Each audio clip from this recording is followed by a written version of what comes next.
नमस्ते कैंसर। उम्मीद करती हूँ कि आप सभी अच्छे हैं, अपनी लाइफ में ग्रो कर रहे हैं, प्रोग्रेस कर रहे हैं। Sending you lots of prayers and best wishes from my side. Please take care, stay safe. No contact situation के अंदर अगर आप हैं, ये जानना चाहते हैं कि दिसंबर का मंथ आपकी सिचुएशंस के लिए या आपके पार्टनर की थॉट्स में, विचारों में, ख्यालों में क्या चेंजेस लेकर के आ रहा है, आप इस रीडिंग को फॉलो कर सकते हैं। सो दिसंबर में नो कांटेक्ट में अगर आप लोग हैं, क्या एनर्जीज आ रही हैं, आपके पार्टनर क्या सोच रहे हैं, क्या वो आपकी तरफ एक्शंस लेंगे, क्या बातें होंगी उनके दिल में, दिमाग में, इन सारी चीज़ों को हम इन डिटेल में जानने की कोशिश करेंगे। इसके अलावा दिसंबर एंटायर मंथ कैसा रहेगा, इस टॉपिक पे मैंने रीडिंग अपलोड कर दी है। साथ ही फर्स्ट 15 डेज ऑफ दिसंबर कैसे रहेंगे, ये दोनों टॉपिक्स पे रीडिंग आपको इसी वीडियो की एंड स्क्रीन पे मिल जाएगी। अगर आप अपने लिए एक पर्सनलाइज टैरो रीडिंग बुक करना चाहते हैं या मुझे दूसरे सोशल मीडिया प्लेटफॉर्म्स पे फॉलो करना चाहते हैं, सारी लिंक आपको इसी वीडियो के डिस्क्रिप्शन बॉक्स के अंदर मिल जाएगी। चलिए, दिसंबर नो कॉन्टैक्ट सिचुएशन, क्या हो रहा है आपके पर्सन के दिल में, दिमाग में। आपके पर्सन के दिमाग में, दिल में आपको लेकर के बहुत स्ट्रॉन्ग ख्याल और विचार चल रहे हैं। हमारे पास में द हेरोफेंट की एनर्जी आ रही है। We have king of waters, 7 of fire. आपके पार्टनर को कहीं ना कहीं इस बात का रियलाइजेशन हुआ है कि ये रिलेशनशिप में हो सकता है उन्होंने किसी ऐसे पर्सन की बात को ज़्यादा इम्पोर्टेंस दी जिसकी बात को शायद इतना इम्पोर्टेंस देना ज़रूरी नहीं था। ओके, हैंगमैन की एनर्जी आ रही है। साथ ही हमारे पास में आ रहा है 2 ऑफ अर्थ। सारे ज़ोडिएक साइंस के लिए मैं इन रीडिंग्स को कर रही हूँ, इसलिए स्पेसिफिक साइंस को मैं नहीं कहूँगी। कार्ड्स को क्लैरिफाई करेंगे और फिर देखेंगे कि आपके लिए क्या है डिवाइन गाइडेंस। ओके, तो 3 डेक्स यूज़ करने वाली हूँ टोटल रीडिंग में।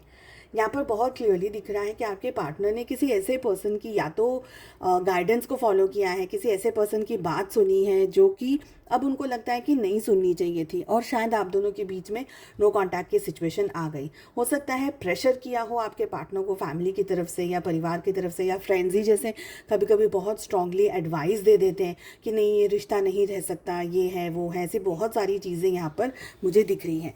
दिसंबर का मंथ आपके पार्टनर के लिए एक हाईली इमोशनल टाइम लेकर के आ रहा है, ये दिख रहा है। आपके पार्टनर यहाँ पर मुझे इमोशनली डिस्टर्ब्ड दिख रहे हैं। कहीं ना कहीं इनके दिल में, ख्यालों में, विचारों में आप बहुत स्ट्रांगली घूमते हुए मुझे दिखाई दे रहे हैं। आई फील कि आपके पार्टनर आपकी तरफ एक्शंस लेने में बहुत स्ट्रांग विश्वास कर रहे हैं, बट किसी बात को लेकर के ये स्टक हैं, क्योंकि यहाँ तक के कार्ड्स एकदम पॉजिटिव आ रहे हैं और फिर बाद में हमारी रीडिंग आ रही है हैंगमैन के ऊपर और 2 ऑफ अर्थ की एनर्जी आ रही है। आपके पार्टनर ने आपको अप्रोच करने की कोशिश करी है पास्ट में, ओके, बट पूरी तरीके से वो अप्रोच नहीं कर पाए हैं, ये मुझे लग रहा है एक बात। और दूसरी सिचुएशन ये दिख रही है कि आपके पार्टनर आपको इस मंथ अप्रोच करेंगे, और ये सभी लोगों के लिए हो सकता है कि आपके पार्टनर आपको इस मंथ अप्रोच करें, और करने के साथ साथ में आपको या तो मैसेज करें या कोई कॉल करने की कोशिश करें या डमी नंबर से आपको कुछ स्टॉक करें, या कुछ ना कुछ अप्रोच यहाँ पर मुझे आपकी तरफ होती हुई दिख रही है। बट बात आ जाती है कि ये अप्रोच होने के बावजूद भी आपके पार्टनर कहीं आकर के स्टक होते हैं। तो हम चेक करेंगे आगे कि कहाँ इश्यूज़ आ रहे हैं और कहाँ पर प्रॉब्लम्स आ रही हैं रिलेशनशिप के अंदर। आपके पार्टनर है ना, वो जगल कर रहे हैं सिचुएशंस के बीच में। 2 ऑफ अर्थ की एनर्जी बता रही है कि कहीं ना कहीं आपके पर्सन को सिचुएशन के अंदर डर है, घबराहट है। उनको लग रहा है कि ये रिलेशनशिप में शायद अब वो चीज़ें नहीं बचेंगी या नहीं बची हैं जैसा वो एक्सपेक्ट कर रहे हैं। क्लैरिफाई करना चाहूँगी कि हेरोफेंट का कार्ड क्यों आ रहा है। पास्ट में इश्यूज़ हुए हैं, धोखा हुआ है, चीटिंग हुई है, बहुत सारे झूठ कहे गए हैं, झूठ सामने आ गए हों, ये सारी एनर्जीज दिख रही हैं। किंग ऑफ वाटर्स को क्लैरिफाई करें। We have page of swords. 7 of fire को प्लीज़ क्लैरिफाई करें। We have the empress. Hanged man क्यों आ रहा है, क्लैरिफाई करें please. We have 6 of swords. 2 of earth क्या कह रहा है, प्लीज़ क्लैरिफाई करें। 5 ऑफ पेंटिकल्स। आपके पार्टनर ने इस रिलेशनशिप में सबसे ज़्यादा इम्पोर्टेंस खुद को दी है, अपने पैसे को दी है, अपनी हेल्थ को दी है, अपने स्टेट ऑफ माइंड को दी है, खुद को इन एनी फॉर्म में खुद को दी है। पेरेंट्स मना कर रहे हैं तो उनके पेरेंट्स की तरफ से प्रेशर है, उनकी तरफ की सोसाइटी का प्रेशर है। उनको ये रिश्ते में कुछ इश्यूज आ रहे थे, उनको जॉब चाहिए था, उनको करियर चाहिए था, वो रेडी नहीं थे। तो कोई ना कोई रीज़न ऐसा है जो कि उन्हीं से शुरू हो रहा है और उन्हीं पे ख़त्म हो रहा है। आपके पार्टनर आपकी तरफ बहुत स्ट्रॉन्ग एक्शंस लेने में बिलीव कर रहे हैं, बट नहीं ले पाएंगे, क्योंकि यहाँ पर बहुत क्लियरली दिख रहा है आपके पार्टनर को ये लग रहा है कि अब आप अपनी लाइफ में आगे बढ़ गए हो। कहीं ना कहीं आपके पार्टनर दिल से बहुत इमोशंस में आ जाते हैं, और जिस टाइम पर वो इमोशंस उनके ऊपर हावी होते हैं, इनका दिमाग बहुत स्ट्रांगली वो सारे इमोशंस को गिरफ्त में ले लेता है।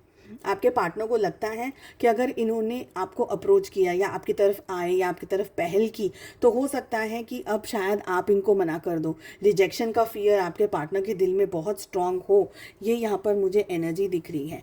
आई ऑल्सो फील कि आपके पार्टनर, जैसे मैंने कहा कि ये आपकी तरफ एक्शंस लेना चाहते हैं। फिर हैंग्ड मैन और 6 ऑफ सोर्ड्स की एनर्जी आ रही है। We have 2 of earth and we have 5 of pentacles. ठीक है, आपके पार्टनर आपकी तरफ एक्शंस लेते हैं और चले जाएंगे पीछे। ये मैसेज टाइप करेंगे, ये उसको इरेज कर देंगे, क्योंकि अभी तक मुझे ये एनर्जी नहीं आ रही है कि आपके पार्टनर 100% जंप करने वाले हैं कंक्लूजन के ऊपर या सिचुएशन के ऊपर। यहाँ पर डर है, फियर है, और डर और फियर इस बात का है कि पास्ट में आपसे इन्हें गलती करी है ना, मिसबिहेव जो किया है, जो भी आपके साथ में ठीक तरीके से अप्रोच नहीं किया, आपको डिच किया, आपको झूठ बोले, ये सारी चीज़ें, इनका जो भांडा फूटा है आपके सामने, ठीक है, वो सारी चीज़ें अब आप इनको बर्दाश्त नहीं करोगे, अब आप इनको अपनी लाइफ में वापस एक्सेप्ट नहीं करोगे। सबसे ज़्यादा मुझे ये एनर्जी आ रही है। ये इमोशनल जितने हैं उतना ही ये स्ट्रॉन्ग भी है, तो इमोशनली भी ये है, वीक हो जाते हैं, और अगर इमोशंस, अगर इनका दिल कमज़ोर पड़ता है तो दिमाग इन पे हावी हो जाता है, अगर दिमाग कमज़ोर पड़ता है तो दिल इन पे हावी हो जाता है। इस समय की एनर्जी दिख रही है।